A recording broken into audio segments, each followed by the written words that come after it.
Hi, welcome to Glide Tech YouTube channel. In today's video, I'll be sharing with you on how to download music on Spotify. So the first thing you have to do is to click on the plus icon found at the bottom of your screen. Click on playlist. So right here, you just have to give it your playlist a name.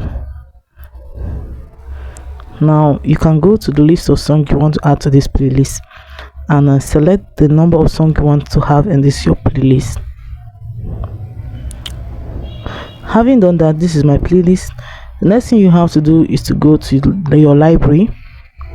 So right here on my library, you can see the number of playlists I already have on my library. All I have to do is to click on the actual playlist I want to download music from.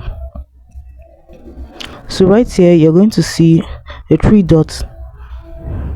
Yeah, click on it. So you see the option download.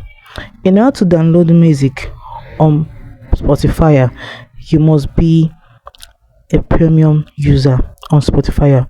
If you're not a premium user on Spotify, you are not allowed to download music. So it is only premium users that are allowed to download music on Spotify. So guys, that is it on how to download music on Spotify. If this video was helpful, please do well to like, comment, share and subscribe. Thanks for watching.